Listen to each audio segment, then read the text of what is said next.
53 বছরের মধ্যে বাংলাদেশে একটি ছাত্র সংগঠন, একটি স্বতন্ত্র ছাত্র সংগঠন যেটা শুধুমাত্র ছাত্রকেন্দ্রিক এবং প্রথমত ছাত্রকেন্দ্রিকভাবে এবং দ্বিতীয়ত সমাজ এবং রাষ্ট্র নিয়ে কাজ করবে এমন ছাত্র সংগঠন আমরা গঠন করতে ব্যর্থ হয়েছি। নতুন রাজনৈতিক সংগঠনে আমরা যেখানে একটা নতুন বাংলাদেশের নতুন রাজনৈতিক বন্দোবস্তের একটা প্রতিশ্রুতি আমরা দিয়েছি, সেই রাজনৈতিক বন্দোবস্তের নারী নেতৃত্বটা খুব অর্গানিকভাবে উঠে আসবে। আপনারা দেখেছেন যে জুলাই আগস্ট গণ অভ্যুত্থানে নারীরা কেমন ভূমিকা পালন করেছে, নারীরা এখানে খুবই গুরুত্বপূর্ণ একটা ভূমিকা পালন করেছে এবং সেই জায়গা থেকে অনেক নারী নেতৃত্ব তৈরি হয়েছে যারা কোনো কিছুর যারা সকল বাধা উপেক্ষা করে, সব কিছুর ভয়কে উপেক্ষা করে তারা সামনে এগিয়ে গিয়েছে এবং আমাদের ভাইদের পাশে কাঁধে কাঁধ মিলিয়ে আন্দোলনের নেতৃত্ব দিয়েছে।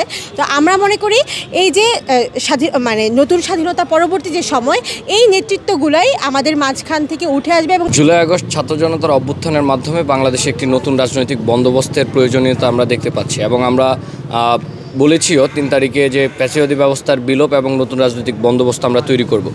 সেক্ষেত্রে আমরা দেখতে পেয়েছি জুলাই আগস্টের পরেও বাংলাদেশে যেই এক্সিস্টিং ছাত্র রাজনীতিটা রয়ে গেছে সেটা অনেকটাই লেজুর, এবং আমরা 9 দফাতেও ঘোষণা করেছিলাম যে আমাদের 7ম দফাই ছিল আমরা লেজুর ভিত্তিক ছাত্র রাজনীতি চাই না।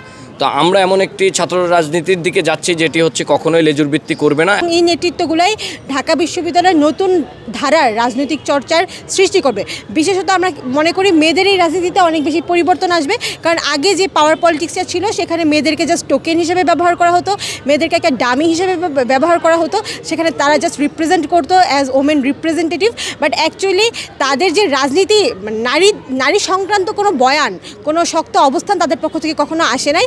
আমরা মনে করি নতুন রাজনীতিতে একটা বড় অংশ থাকবে নারীদের পলিটিক্যাল যে সোশ্যালাইজেশন, এটার উপর আমরা অনেক বেশি গুরুত্ব দিব। এর আগেও কিন্তু অনেক সরকার বিরোধী আন্দোলন হয়েছে, কিন্তু সেখানে কিন্তু সর্বস্তরের জনগণ সবাই অংশগ্রহণ করে নাই। কিন্তু এই জুলাই আগস্টের যে অভ্যুত্থান, এটা সফল হওয়ার পিছনে কিন্তু যারা আগে ছাত্রলীগের সাথে ছিল, কিন্তু এই অভ্যুত্থানের সময়, জুলাই আন্দোলনের সময় তারা তাদের ভুল বুঝতে পেরেছে এবং তারা দেশের স্বার্থে, দেশের জনগণের স্বার্থে তারা দেশের চিন্তা করে কিন্তু তাদের নিজেদের নিরাপত্তাহীনতা থাকা সত্ত্বেও তারা কিন্তু ঝুঁকি নিয়ে তারা কিন্তু সেখান থেকে তাদের এই যেই আগের যেই ছাত্রলীগ বা অন্যান্য দল ছিল সেখান থেকে তারা পদত্যাগ করে কিন্তু এই আন্দোলনে যোগ দিয়েছিল একমাত্র একটি লক্ষ্য নিয়ে, যে ফেসিবাদী ব্যবস্থার বিলোপ এবং যেই ফেসিবাদী যেই সরকার, হাসিনা সরকার ছিল, তার পতনের জন্য কিন্তু তারা আন্দোলন সংগ্রামের সামনে ছিল। তো তাদের কিন্তু জীবন সবচেয়ে ঝুঁকিপূর্ণ অবস্থায় ছিল সেই সময়, কারণ যদি এই হাসিনা সরকার টিকে যেত তাদেরকে কিন্তু সর্বপ্রথম তারা বিচারের আওতায় আনতো। তো বাম ছাত্র সংগঠন থেকে শুরু করে আমরা বিভিন্ন যেই আওয়ামী লীগ বা বিএনপি ছাত্র সংগঠন বা ধর্মভিত্তিক দল জামাত বা ইসলামী আন্দোলন, তাদের ছাত্র সংগঠন, আপনি যেই সকল ছাত্র সংগঠনগুলো দেখবেন সেই সংগঠনগুলোর নেতৃত্ব ঠিক করে দেয় মাদার পার্টি। একই সাথে তাদের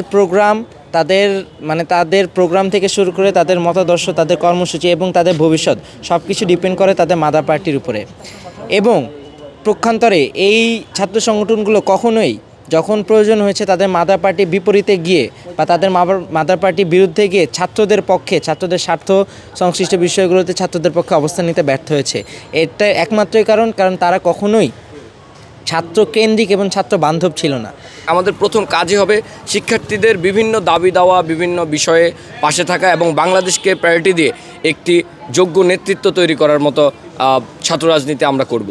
আর সেই ক্ষেত্রে তাদের যেই বিগত দিনের যে পাপ আছে সেটা আমি মনে করি মোচন হয়ে গেছে এই জুলাই অভ্যুত্থানে অংশগ্রহণের মাধ্যমে। সুতরাং তাদেরকে সেই ছাত্রলীগ বলে ট্যাগিং করা হচ্ছে। আগের যেই ছাত্রলীগ যে শিবির ট্যাগ করে যেই ট্যাগিং রাজনীতি যারা চালু করেছিল সেটারই একটা নতুন একটা অবস্থা বলতে পারি। তো সুতরাং আমরা সেই ট্যাগিংয়ের রাজনীতি পরিহার করে যারা এই জুলাই অভ্যুত্থানে যারা অংশগ্রহণ করেছিল, আমরা এই জুলাই অভ্যুত্থানে কার অবস্থান কী ছিল সেইটার উপর তাকে জাজ করে আমরা এই নতুন ছাত্র সংগঠনে ইনক্লুড করব কি করব না, সেটার জন্য আমরা তাকে বিচার করব। আমরা দেখতে পাই যে একটা ছেলে বা একজন পুরুষ তার বিভিন্ন সামাজিক স্ফেয়ার থাকে, যেখানে গিয়ে সে এই আলাপ আলোচনাগুলো করতে পারে, রাজনৈতিক যে মানুষ সেটাকে বিনির্মাণ করতে পারে, তার রাজনৈতিক চিন্তাকে চর্চা করতে পারে, সেগুলোকে প্রসার করতে পারে। কিন্তু একটা নারীর আসলে সে ধরনের সামাজিক স্ফেয়ার আসলে আমরা নর্মালি দেখি না।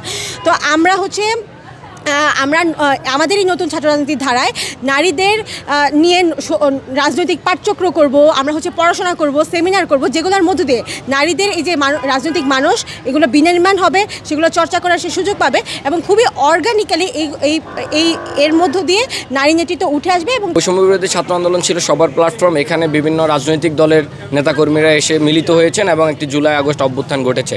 নেতৃত্বে যারা ছিলেন তারা হয়তো একটি রাজনৈতিক দলের দিকে এগোচ্ছেন। তবে আমরা বলতে চাই যে সকল রাজনৈতিক দলের আপনি সেটা যেহেতু অনেক বেশি ভোটের রাজনীতি করবে, তবে স্টুডেন্টদের প্রয়োজনীয় অবস্থানের জন্য, স্টুডেন্ট নিয়ে কাজ করার জন্যই কিন্তু আমরা আবার আলাদা করে স্বতন্ত্র উদ্যোগ নিয়েছি ছাত্র রাজনীতিকে কন্টিনিউ করার জন্য। আমাদের এই ব্যানার থেকেই পরিচালিত হবে। আমাদের এই জুলাই গণঅভ্যুত্থানের মধ্য দিয়ে আমাদের কাছে এই 53 বছরে আবার একটি বড় সুযোগ এসেছে, যার মধ্য দিয়ে ছাত্রদের রিপ্রেজেন্ট করার মতো একটি স্বতন্ত্র সংগঠন গড়ে তোলা সম্ভব, যার গঠনতান্ত্রিকভাবে এবং মনস্তাত্ত্বিকভাবে এটাই থাকবো যে আমরা কখনো কোনো মাদার পার্টিকে সার্ভ করব না এবং আমাদের কোনো নির্দিষ্ট মাদার পার্টিও থাকবে না। আমরা জুলাই আগস্ট এই বিপ্লবের স্পিরিটকে ধারণ করব এবং 52 থেকে 71, 90 এই 24 পর্যন্ত বাংলাদেশের যত আপামর জনতা যত যৌক্তিক দাবি ছিল, আন্দোলন ছিল, সংগ্রাম ছিল, সেই সংগ্রামকে ধারণ করে আমরা কিন্তু এই রাজনীতিটা করব।